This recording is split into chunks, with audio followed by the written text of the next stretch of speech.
Good afternoon. This is Dr. Martin Sellers, Dean of the School of Arts, Humanities, and Social Sciences.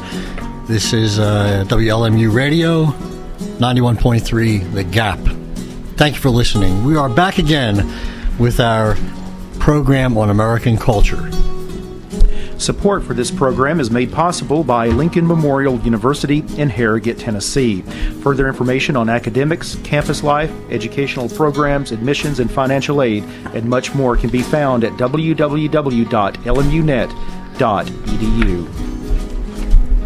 Thank you for listening. We are back with you again, as we are weekly on Wednesdays. I believe it's Fridays, Sundays, and Tuesdays. Today, though, is a live program, and we're going to come to you and talk with you about social work and our local community on this program, American Culture, Arts, Humanities, and Social Sciences. Again, I'm Dr. Martin Sellers, Dean of the School of Arts, Humanities, and Social Sciences, and we have with us today some wonderful guests. We have Dr. Kate Paris, who's a professor of social work. We have Dr. Anne-Marie Buchanan, assistant professor of social work. And also on the phone, we have Caitlyn Vermilyea, a senior social work student, also working at Head Start, I believe, and we're going to ask her a few questions about that shortly. Caitlyn, let me make sure you're there. Yes, I'm here. Wonderful. Hang loose for a bit, and we will come back to you. And in fact, I'll ask all of these folks to introduce themselves shortly. We also have Rachel Schott with us. She's with us every week. She is our recruiter and student success coordinator, and she's been doing a heck of a job over the summer here in getting the word out about what arts, humanities, and social sciences is all about. And let me state this to all of you listening, wherever you might be. And by the way, 91.3 The Gap is not only a local station, but it is live streamed. If you're in Africa right now, or India, or China listening, God bless you, and I hope you'll think about sending yourself or somebody in your family here to LMU. We have a great series of programs in one of the most beautiful places on earth. And I want to mention that Rachel's with us. She is our recruiter. She'll have a chance later on in the program to talk about how to get in touch with us here at Lincoln Memorial University. What is the program about? The program is about American culture, why we are who we are, and how we as a people have become who we are. All of our programs in arts, humanities, and social sciences point to that direction. Let me say a few things, though, about LMU that I always like to bring up. We have 9 schools here at Lincoln Memorial University. Several of them are focused on undergraduate students, and we have several professional schools. Let me list them for you. We have Allied Health Sciences, Dean Dr. Beth Thompson. We also have the School of Business, Dean James Hurley, the Carter Mortars School of Education, Dr. Sylvia Lynch, School of Math and Sciences, Dean Dr. Emil Jostfer, Kaler School of Nursing, Assistant Provost and Dean Dr. Marianne Moderson, DeBusk College of Osteopathic Medicine with my good friend Dr. Brian Kessler, who I have worked with at a different college, Duncan School of Law, the Honorable Judge Gary Wade, who was on our Tennessee Supreme Court for a number of years, and the college, newest college of veterinary medicine, our newest dean, Dr. Jason Johnson. And that's 8. Now, the 9th, of course, the most important school at Lincoln Memorial University, the School of Arts, Humanities, and Social Sciences, with yours truly.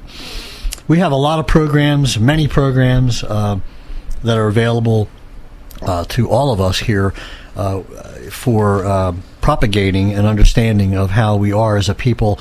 Let me just run through a list of some of the programs we have at the School of Arts, Humanities, and Social Sciences. We have art, history, music, media communication, philosophy and religion, social work, psychology, political science, criminal justice, English, and we have a lot of minor programs too.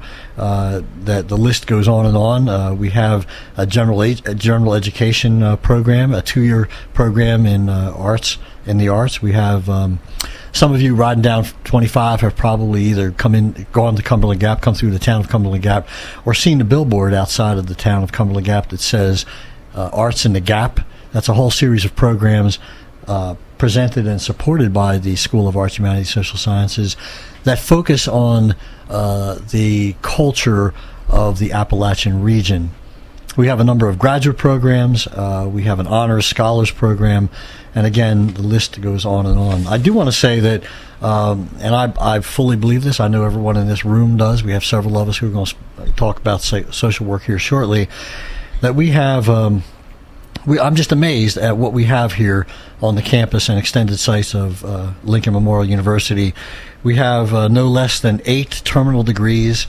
That's PhDs and doctors and so on. We have 15 graduate degrees in a whole wide variety of areas, too many to mention now. And we have one of the best athletic programs in Tennessee. We have 10 men's and women's sports that are active. If you're in the listening area and you have a Saturday and you're wondering what to do with the kids and you come out of Walmart and you finish and you don't have any perishable goods in the car, drive up to Lincoln Memorial and come see a soccer game.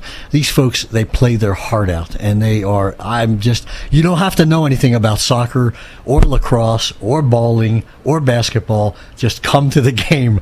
You'll walk away an expert. I trust me on this. And we have, there's a snack bar there for the kids. There's in some of the sports we have cheerleading and dance. It's just an excellent place to be. And who would ever guess that it would be here in the heart of Harrogate and Claiborne County? With that, I do want to mention one other thing. We are a Division II NCAA school programs, sports programs, and we lost just by a little bit to Augustana in the Elite 8, the final we went to Texas. That's right. LMU went to Texas and fought against Augustana. We almost won. It was close. It was a heartbreaking game. And Matt Green, our new AD, athletic director, has promised that we're going to go back and win this year. And we're going to hold him to that promise. In a couple of weeks, I'll have Mr. Green and our faculty athletic representative on the program to talk about what it is to be a student athlete. Some folks call it athlete student. We in academia call it student athlete because that's what they are. One last thing about that, we have oftentimes we look at the general or the average GPA, the average of the by various groups of their grade point averages, and our student athletes as a group have the highest GPA of all the other groups that we look at across campus. I think it's about a 3.2, and that tells you something about. Don't ever come up to me and say about a dumb athlete, because we'll have to come to blows on that, because we have some of the smartest scholars. I teach classes, and I'm amazed. They come here with a high caliber of motivation for athletics and sports, and they come here with a high motivation for academics. They're looking to work and do things great once they leave Lincoln Memorial University. Of course, Arts, Humanities, and Social Sciences provides the foundation for all of that. And let me ask Rachel, who's sitting next to me, if she could introduce herself and say a little bit about recruitment, and then we'll go around and ask others to introduce themselves. Well, sure. My name is Rachel Schott, and I work as a recruiter and student success coordinator.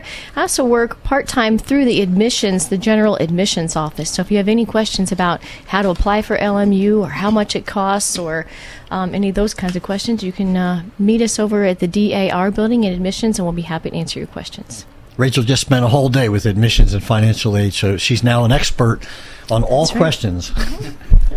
Next, we have Dr. Kay Paris, who directs the social work program. Ask her to say a few words about herself. Yes, Dr. Sellers had asked us to talk about where we're originally from. I'm from the Atlanta area, and I earned my undergraduate degree at the University of Georgia, and I am a Bulldog.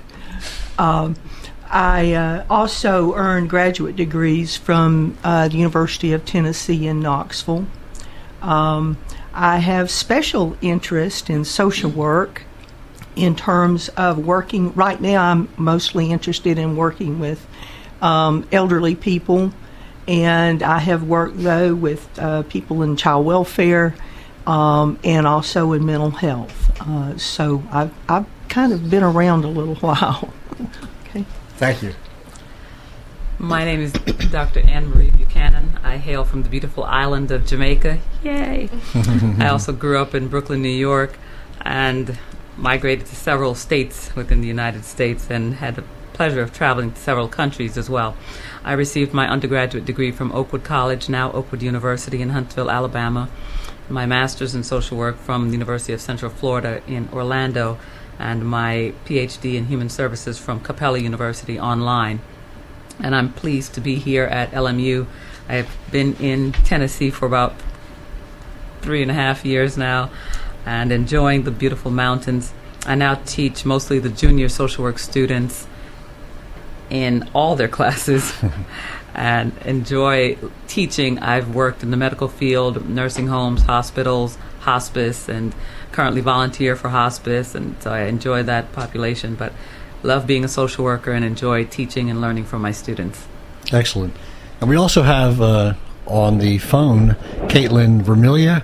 Caitlyn, can you give us a little bit of information about yourself? Yeah, my name's Caitlyn Vermilyea. I'm from the city of Follett, which is about 30 miles west of LMU. I'm a senior social work major, also minoring in criminal justice. So I'm pretty excited about graduating in May.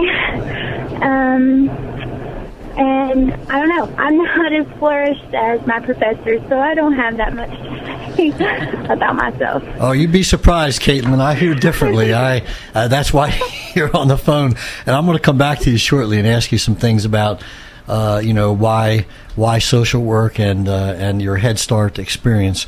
And let me say this: these two young ladies who are sitting here. Working with students to get them up and running in a certified program, which is accredited here at Lincoln Memorial University. They have seen the roughest of what is rough out here in the counties.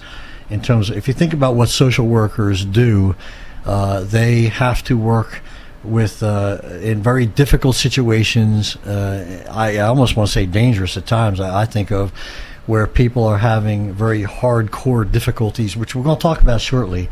But before I go there, let me ask Dr. Paris, why would, I'm thinking about the American culture, who we are as a people. Why would studying social work, and either of you would be good on this, why would studying the field of social work, doing that study, be important to developing, how does that help to develop we as a people, an American culture? How does that happen? I think probably the best way to answer that is that we have always had people who were not achieving what they needed to, what they wanted to, having a lot of difficulties in their lives, not making very good decisions, and also it's just like, if it's Monday, everything goes wrong for them. If it's Tuesday, everything goes wrong for them. Wednesday, the same. And we are there to try to help them figure out ways to make their lives better. We don't make decisions for them unless we are forced to by the courts. And we, though, do try to help them make decisions that are going to make their lives better. Excellent. Dr. Buchanan, you want to add to that? Not much to add. Our goal in life is to help our clients to enhance their lives. Mm-hmm. That's what we're here for. When I think about American culture and what you both attempt to do for our students, I remind myself, if I were in another country listening to this program or watching things on TV, there's a tendency to think that all Americans are wealthy and well-educated, and that's not the American culture that we live in. American culture is made up of everyone from the lowest level of income levels to the highest, to the lowest denominator of education to the highest, of all sorts. We have a very diverse population, as you know, in various ways, which I want to talk about shortly. But I think how so many folks who have come from very difficult means, if you will, and have become great people in our society. I don't know why I'm thinking of Elvis Presley, but he comes to mind when I think of somebody growing up in difficult means. But we've had presidents who grew up in impoverished circumstances and were able to pull themselves up with help to become, and that's how I think of. That's how I think of our American culture and what you all attempt to do. You're really trying to help many, many people to be the very best they can be. I can't imagine anything better than that. Dean, if I may? Yeah, go ahead, Dr. Buchanan. You mentioned that our society sees us, or other countries view us, as wealthy and educated, and the irony with social work is that we're still here to help the wealthy and the educated, because just because of wealth and education doesn't mean you don't have issues and problems that would call for assistance from social workers, therapists, clinicians of any kind. Thank you. That's a very good point. Hold that thought. We'll be back in a few minutes. This is American Culture, Arts, Humanities, and Social Sciences.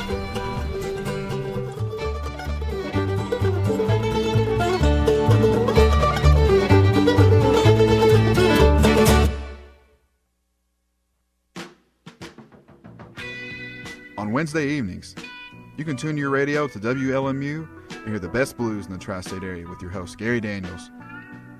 He'll be playing the best blues artists of today and the best blues artists of yesteryear. Everything from Robert Johnson, Buddy Guy, Stevie Ray Vaughan, Muddy Waters, and many more. It's Wednesday Evening Blues from 9 to 11, right here on 91.3 WLMU. Thank you for listening. We're back again with American Culture, Arts, Humanities, and Social Sciences, and we're focusing today on the social work program here at Lincoln Memorial University. Support for this program is made possible by Lincoln Memorial University in Harrogate, Tennessee. Further information on academics, campus life, educational programs, admissions, financial aid, athletics, much, much more at www.lmunet.edu. Thank you, Rachel.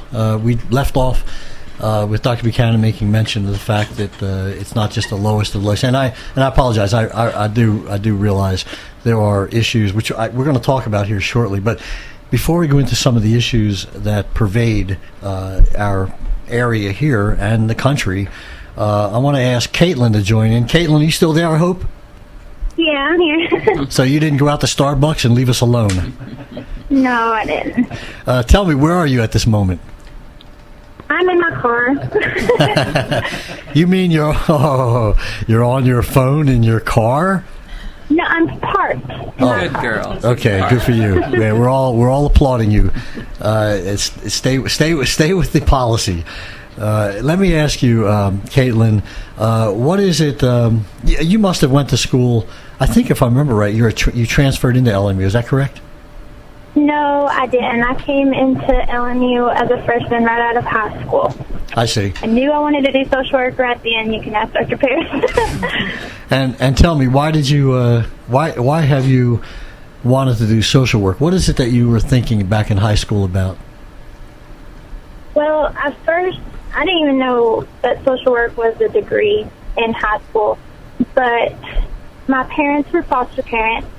And through that experience of meeting the different foster kids that came through and getting to talk to the caseworkers, and also I was really close with my school counselor, and she gave me a little bit of background. She's the reason I kind of got an idea of what social work was to begin with. But before that, I had no idea. But after talking to all those different people and seeing the different perspectives, I was like, well, this is really interesting. I want to go and do this. So here I am. Very good. Well, why, in that same regard, you've been in some of the, I believe you're a senior, so you must have been through a number of the classes. Is the program, I put people on the hot seat in questions like this, but I don't care anymore. I'm too old to worry about it. Is the program what you thought it would be, and is it giving you tools you think you'll need to become a successful social worker? I think the program is a fantastic program.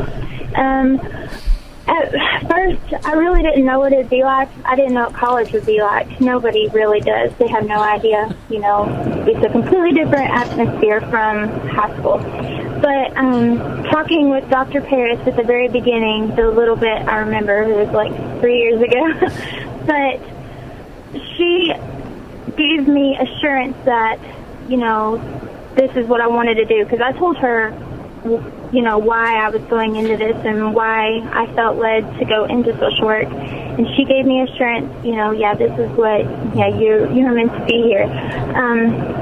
But the program has, I feel like I know so much. Of course, I don't know near any, like all of it, but I feel like I have learned sitting in a 3-hour class more than I ever have in any other. Like I said, I've taken criminal justice classes, not to put criminal justice down or anything like that, but their teaching styles and what the material, the way they present it, it's fantastic, and I'm so interested in it, and I think the program is fantastic. We're very lucky here at LMU to have experts in the field. We really are. Yes. And I know these two folks, they're very scholarly. They are at presentations all the time. Not all the time, but when they need to be, doing presentations at association meetings, at the national organizations. And so we're blessed to have these folks working with us here at Lincoln Memorial University. Let me ask Dr. Paris, Dr. Buchanan, there's some questions, and I probably know the answer to some of these, but there's some questions that often come up. I know Rachel gets these questions from students who are thinking about social work, so let me ask them, and you can help us to, put some words to this. One of the things we get asked is, what's the difference between social work and sociology, or social work and psychology? What would you say to that? Okay. I'm asked that question a lot, and I talk about the differences in what we're actually studying.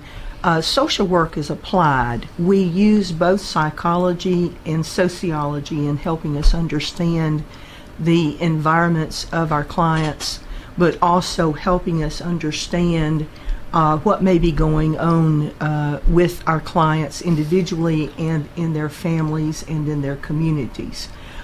For example, if I'm working with a parent who has a teenage child, I'll be thinking about what I've learned from psychology related to the development and how teenagers operate with their relationships. At the same time that I'm thinking about what's happening with the parent that I'm talking with. Are they undergoing some stressors related to jobs or to some of their other family relationships?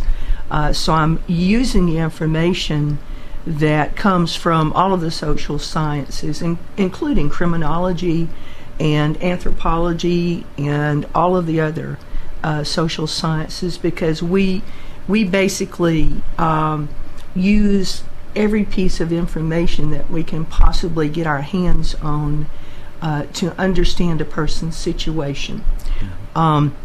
We're looking at everything that our clients are involved with. We'll look at all of the social organizations that they're involved with. If they're with churches and schools, even the political system, wherever they're involved, we take a look at all of that because we treat our client as living within an environment. We call it the person and environment perspective. And so we are always looking at everything that connects the client to every other system that they're involved with. I hope that helped. Yeah. A lot of people who would say that why not just do psychology or sociology would think that we shun psychology or sociology, but as Dr. Paris said, we use it all in order to help. We use the theorists from psychology. We use Erik Erikson. We use Freud. We use Albert Bandura, who talks about social learning theory, which is one of my favorites, and Piaget, and we use the developmental stages, as you mentioned, and that helps us to figure out where our client is at the moment from birth to older adult and going through the intimacy versus stagnation from one to another. They don't both go together, but we're trying to figure out how our client is relating to his or her environment, and we have to use everything at our fingertips, and that includes the psychological theorists and the aspects and theories that they have given to us, and so we treasure those. So we don't shun psychology, we don't shun sociology, we encompass it all so that we are working with our clients and giving them well-rounded treatments and intervention services. So let me make this statement and tell me if where I'm going wrong. If I was in a clinic and I'm a social worker, no, if I'm in a clinic, I'm a doctor, and in one office is a psychologist, and another office is a social worker person. Under what circumstances would I send a patient to one or the other? How would that work? That's a good question. We first have to do an assessment to determine the need of the client, and that would help us. The intake person at the front would probably determine who would get the patient depending on the assessment that was completed. But there are times when all of us, the doctor, the psychologist, and the social worker, would work together as a treatment team and would try to help one client. So sometimes it is definitely split. The client goes one way or the other, but there are times when the client has such deep needs or such detrimental issues going on that all of us need to come together to work with that client. So would it be safe to say that if the client at first blush, given an understanding of their background and their needs, had more mental issues, they might first go to the psychologist? Would that not be a fair statement? That would not be a fair statement. Just again, depending on what was determined at the intake, what is this client going through, and that's why we talk about the person PI. That's our acronym: person and environment. What is happening with the client, and either social worker or psychologist would be able to work with that client in the beginning, but that client may need a social worker, a clinician, and not a psychologist, because the psychologist might be limited in what he or she would be doing with the client, whereas the clinician would take a more well-rounded view of the client's entire life. A psychologist may stop part way, and the social worker would view the entire life and figure out what the best way is to help this client. Thank you for that. It's quite interesting. I a lot of us do not see a very simple line of demarcation between the fields that persons who are in need to be affected by. We're going to take a short break here and come back and talk about something. I want to get a little more information about this idea of pie. I think it's good. I love pie. I like cake too, but this pie I think is a little bit different. We'll come right back to you. Thank you.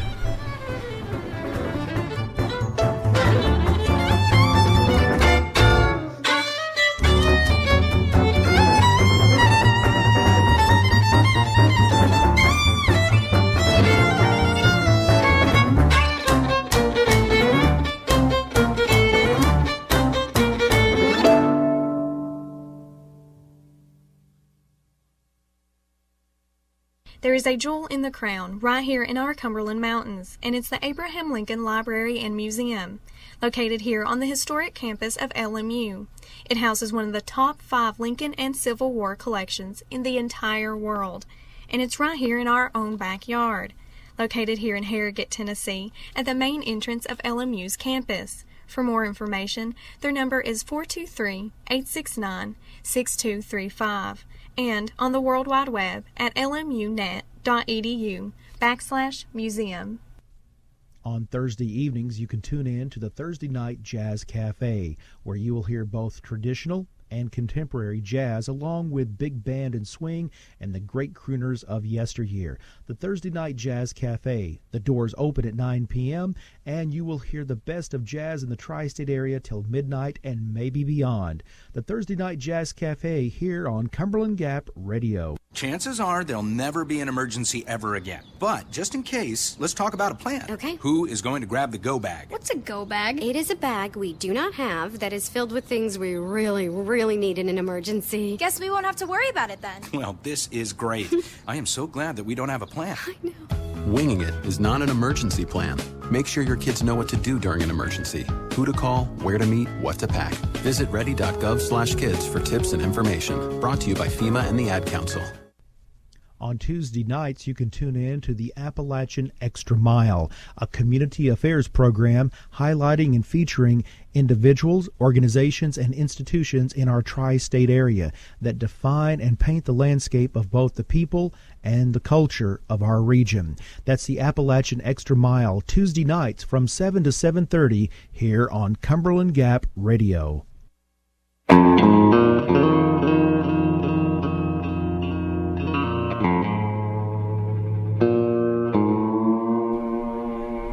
Hello, this is Dr. Martin Sellers coming back to you again in our live program, and we are focusing here, Arts, Humanities, Social Sciences, the question of social work programming.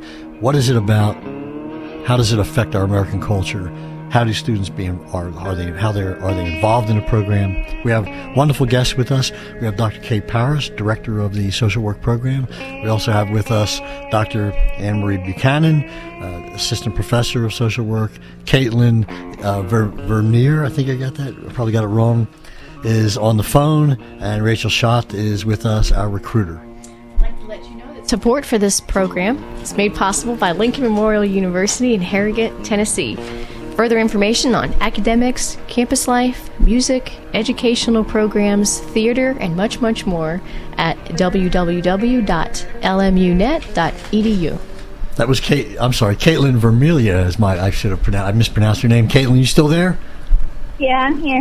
Well, tell us, Caitlyn, about your Head Start experience and some of what we've been talking about, needs of clientele that you've experienced. I guess you did this over the summer. Is that the case? Or doing it now, maybe? Yeah, that's my current placement right now. I've collectively been there 5 days, so I haven't seen a whole lot. But it's a fabulous experience, and I love the people that I'm working with, and I'm not getting a lot of one-on-one client interaction, but I'm getting to see a lot of it among the people that I work with. Mm-hmm. Well, let me ask you, Dr. Buchanan, Dr. Parris, this idea of PI that we mentioned earlier, person in their environment, did I get that right? Is that person in environment? What does that mean to us and to somebody like Caitlyn out there in Head Start? What is that? Well, PI represents everything that could possibly be in a person's life. If I'm a person, let's say in this radio station, what is it that encompasses my life? Well, it would be the mics, it would be the water bottles, it would be the engineer, it would be the producer, it would be the clock, it would be everything would touch my life, and we would have to deal with what happens if the mic goes out. What happens if the bottles of water are no longer here? How do I cope? How do I figure out what's going on? So in a person's life, in everyday normal life, we have school, we have church, we have work, we have play, we have the community, we have family, we have friends, and possibly some of these entities are going to be disruptive in some way. Someone's going to die. The pastor is going to leave the church. My teacher is leaving because her husband got a job in Germany. My best friend moved away. All of these things affect us. And then we talk about our job. Well, I lost my job. My home foreclosed. My cat died. Everything in life affects us. Well, as social workers, how do we help our clients to put those pieces back together? How do we even help them to recognize that those pieces are not functioning accordingly? We mentioned people who are living in dysfunctional lives. Well, I don't know anyone who's not living a dysfunctional life. It's just a matter of how dysfunctional are you and how much can you function within your daily life without hurting yourself or someone else. And so PI, everything affects what we do, the person in environment, and our environment encompasses a plethora of entities. Dr. Parris, in listening to the listing of all the possible things that could go wrong, by the way, I was checking them off on myself as you were going down that list, and I'm thinking, me, Bill Murray, remember the Groundhog Day? Do some people cope better than others when these life situations change? How does that work? Okay. Some people have been taught coping skills from the time they were very small children, and some people never were. It's sort of like the story about the guppy who dies and one family will help the child deal with that, and that way when another death occurs, they have some experience of loss. Okay. Gotcha. Yeah. The other pieces related to the coping mechanism is called resilience, and some people are, and there's some neuroscience stuff coming in too, because there are some people who are wired a little bit differently than others. There are people who are wired to go to pieces no matter what the situation is and something that goes wrong. And there are others who are wired to kind of take it in stride and keep going. One of the things that we talk about when we're talking about grief is that grief can kind of be cumulative for people. You start out, you're functioning pretty well, you have a major loss, and then when you start recovering, you just don't get back to the same place you were. And so with each successive grief or loss issue, by the time you're in your 40s and 50s, it's like you're not functional. We're down to a nub, right? Absolutely, absolutely. And we hope to be able to jump in there before they get down to the nub. In fact, the earlier we can deal with someone who is experiencing grief or loss, and it can be grief of loss of a person, it can be grief of loss of job, it can be grief of loss of your house.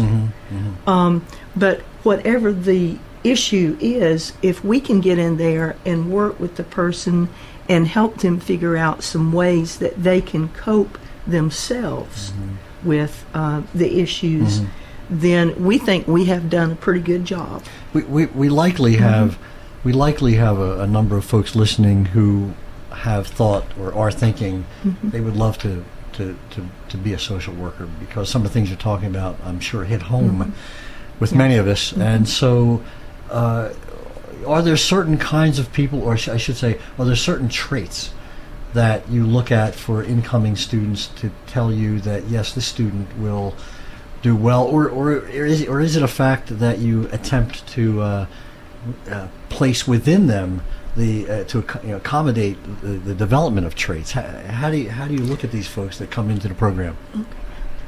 We kind of focus on both angles. We have some people who come to us and they're already natural helpers. Everybody in their communities, in their high schools, everywhere, have always turned to them. It's sort of like they have the blinking light on their forehead that says, I can help you. Okay? And we also have people who needed help at some point, and what has happened with them is that they didn't get the help, and they're desperately wanting to learn how to help other people as a way to kind of make up for not receiving the help that they needed. I see. And so we kind of have both types of folks. Does Dr. Buchanan, go ahead, I'm sorry. Oh, I was going to add to that sometimes we get people who are wanting desperately, as she said, to help others.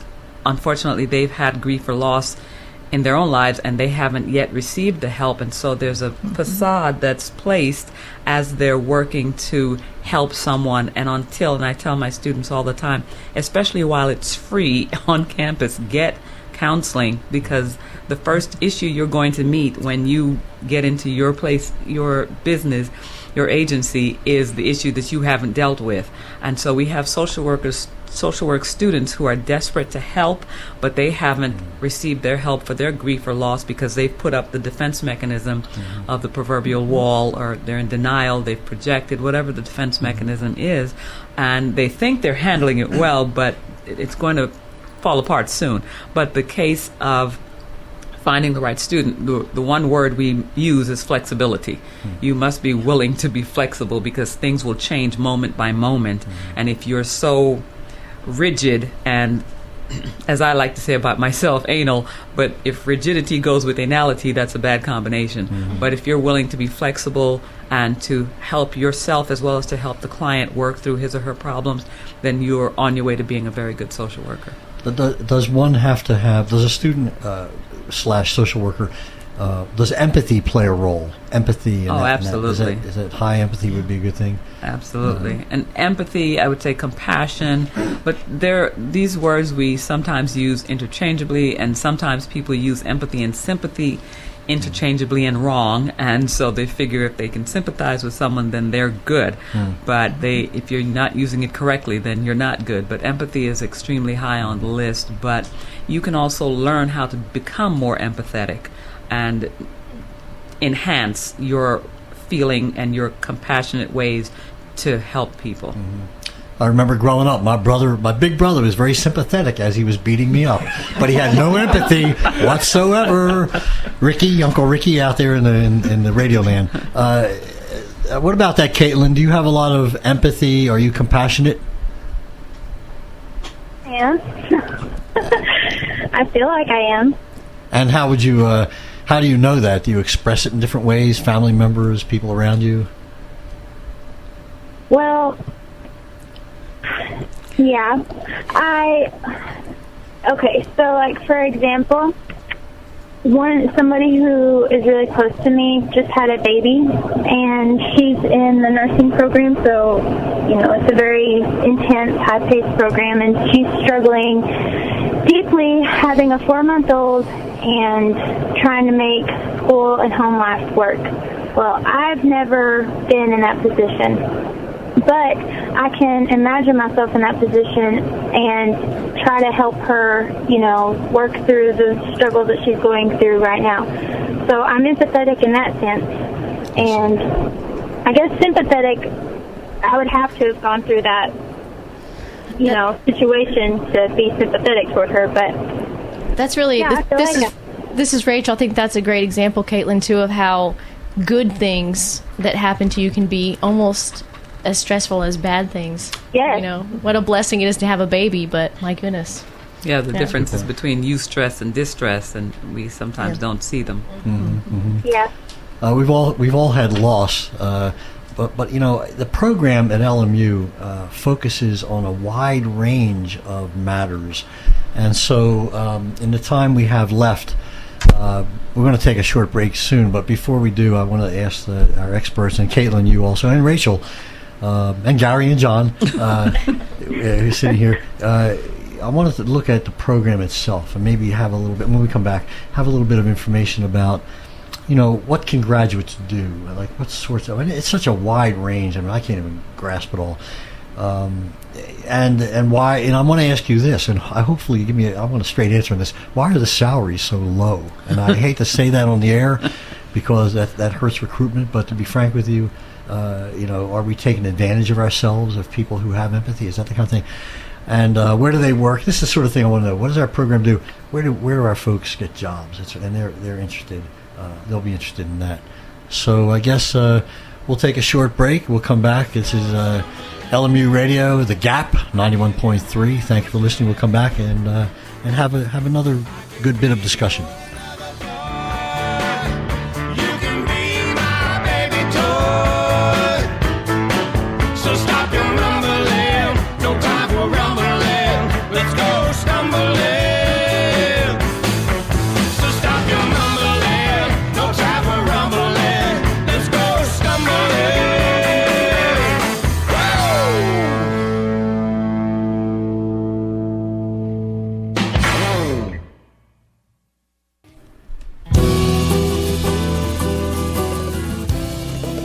Welcome back to American Culture, Arts, Humanities, and Social Sciences. Thank you for listening. We're here with a great study of social work, how people can become students of social work, what social workers do, the difference between sociology and psychology and social work, what our problems are in society that these folks are tackling.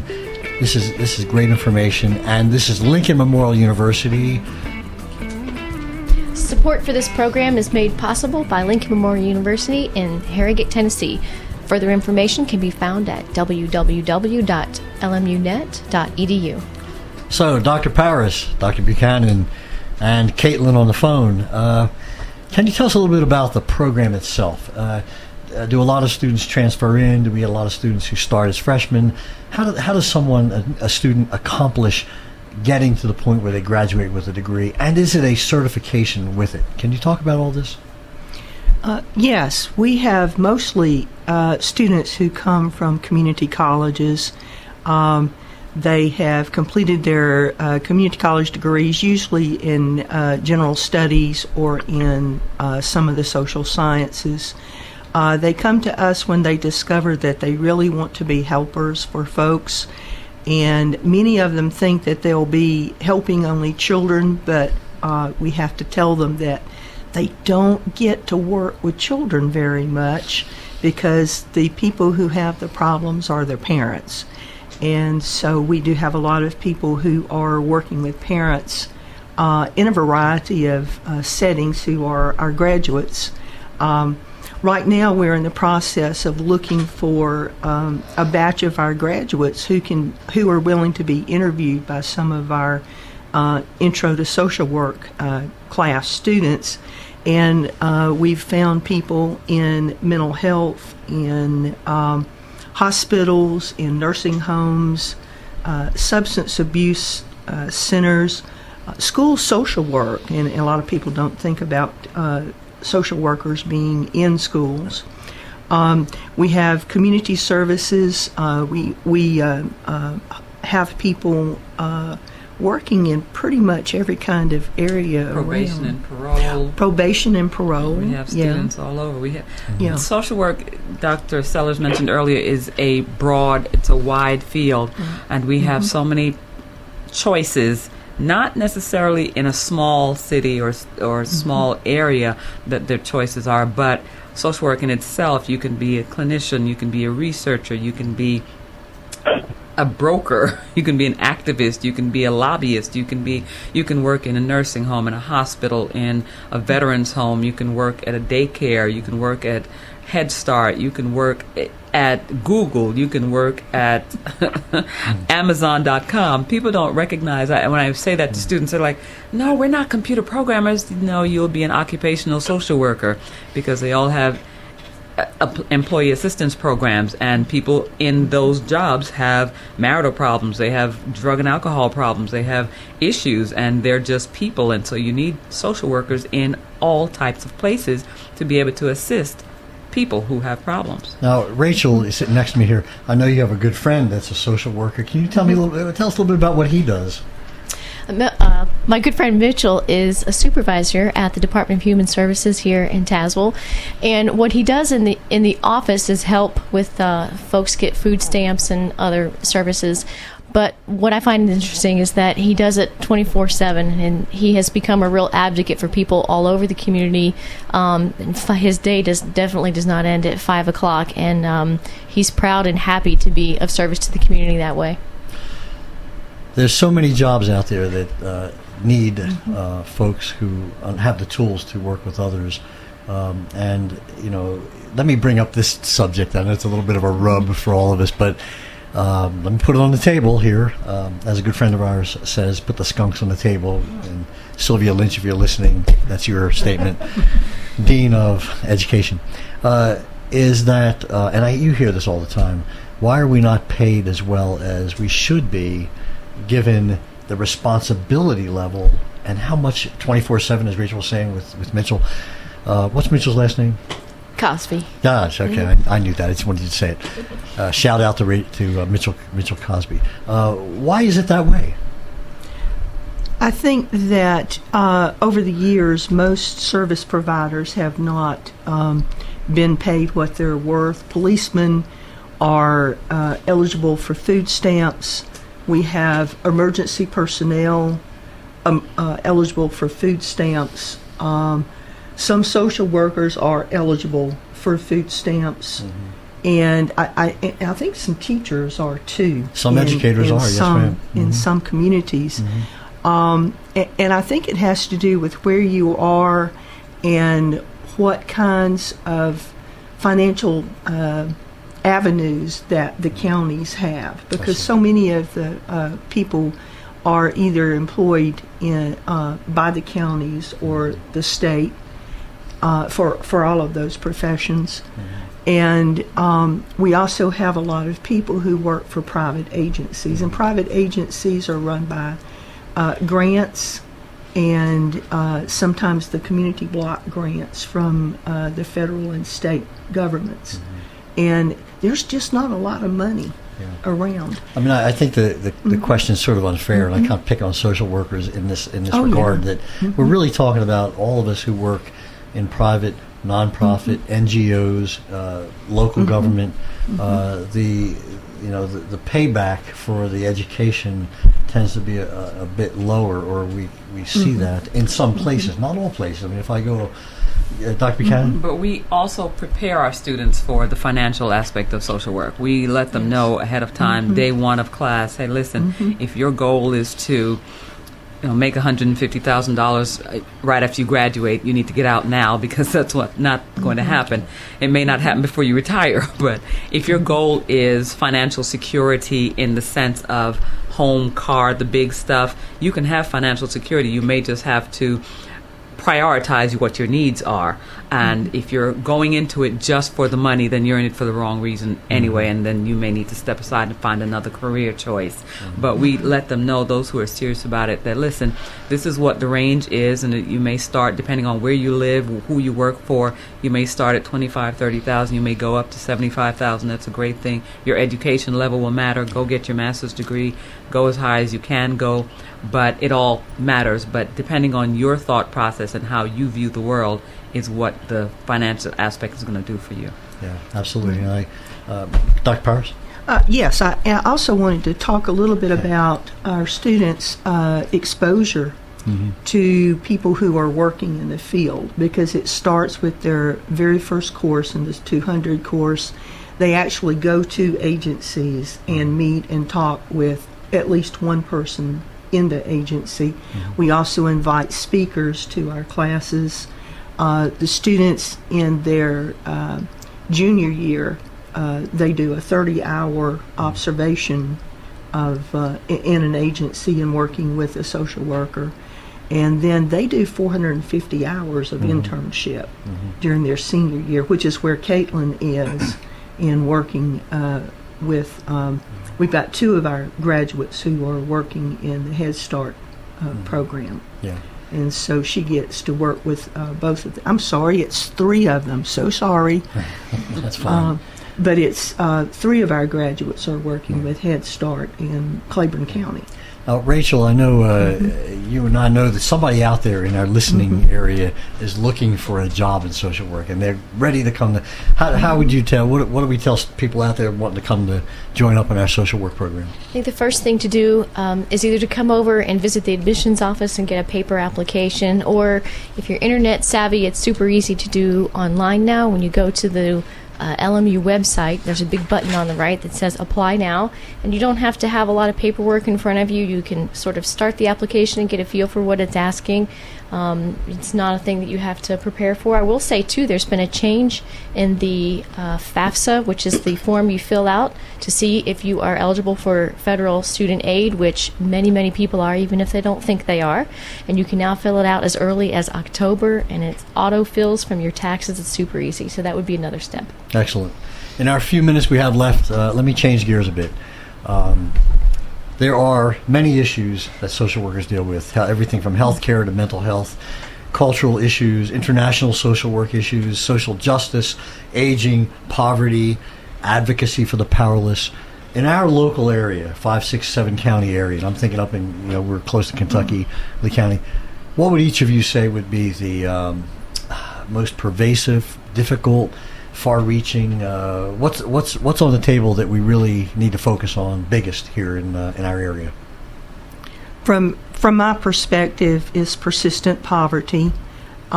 This area, we're in a pocket that's designated by the U.S. Department of Agriculture as a pocket of persistent poverty, which means that from the 1960 census through the 2010 census, over 20% of the population has been below the poverty level.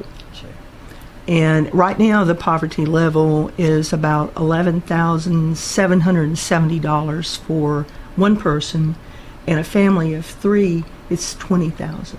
So 20% of the people in the communities that surround Claiborne County, including Claiborne, that's Bell County, Lee County, Hancock, and all the way around. There are about 8 or 9 counties. And we're just considered a pocket of persistent poverty. And Dr. Buchanan, let me ask you, what's the most direct effect of poverty? It's not one. I just wrote down so I wouldn't forget it. Drug and alcohol abuse right here is what we're dealing with, especially prescription drugs. We are overrun with it, and most counties are in this area, but in the country as well. But this area, drug and alcohol abuse, unemployment, health care, or the lack thereof, we're seeing it, and we're seeing it in the parents of the students, because the students are now affected because their parents are having no jobs or alcohol problems or whatever the case may be. So it's all very pervasive and not getting any better anytime soon. Someone had said to me that that there are programs and organizations that are available, but lots of folks who could take advantage of programs or organizations simply either don't know or don't want to be involved. What would you say to that? Sometimes there's a stigmatism to getting welfare. I don't want people to think I'm on welfare. I don't want people to think that I'm poor, and so I'm not going to sign up for food stamps, or I'm not going to get my child Medicaid because I don't want people to think that I'm poor. Well, you can't get that mindset out of them, because that's what it has been ingrained in them for a long time. So if we can get beyond that, we can get people a lot of help. And then there are those who don't know where to go to get the help or who to ask for it. And thank you. That's a great question here that is on my mind. If somebody listening is in dire straits of some kind, and they had to call or contact one main place, what would that first place be? If they could, what would you say? Department. Go. You could call the Department of Human Services, or you could call the Senior Citizen Center, because the Senior Citizen Center has been leading this county, at least, in the development of resources and resource lists. They've been scouring everywhere trying to find different types of resources for people in the area. So a phone call to the county office of what? Human Services? Yeah, Department of Human Services, and I don't know the number. No, that's fine. If a person can at least know that much, they can get on the horn. Right, and the Senior Citizen Center. Yeah. I have to tell you a quick story. When I was a new professor at Campbell University, 5 kids, I was on something. I got involved in something called the WIC program. You know what that means? Women yes. and children. Yeah, because my wife's next child was in need, and they and Medicaid paid for her to have our 5th child, Madeline, at the county hospital. And I was making beans. I mean, as a first-year professor, I didn't have any money at all. That's not that I have any money now, but life is not easy sometimes, and we need help. And there's no stigma in my mind about that. So I guess we're coming to a close. I'd like to thank all of you for listening, and appreciate you joining in to American Culture, Arts, Humanities, and Social Sciences. And we have Rachel to give us our credits. This afternoon's program was produced by Gary Daniels. Our program director is Clay Stanifer. Our broadcast engineer is Don Berggraf. Our executive producer is Tony Spinoza, and our student production assistant was John Hobbs. Our theme music is White Horses, as performed by Tierra Negra and Muriel Anderson. American Culture, Arts, Humanities, and Social Sciences at LMU will rebroadcast again this Saturday at 10 a.m., Sunday at 8 p.m., and next Tuesday at 7 a.m. This has been a WLMU radio production at 91.3 FM The Gap. Support for this program is made possible by Lincoln Memorial University in Harrogate, Tennessee. Further information on academics, campus life, educational programs, admissions, financial aid, and much more at www.lmunet.edu.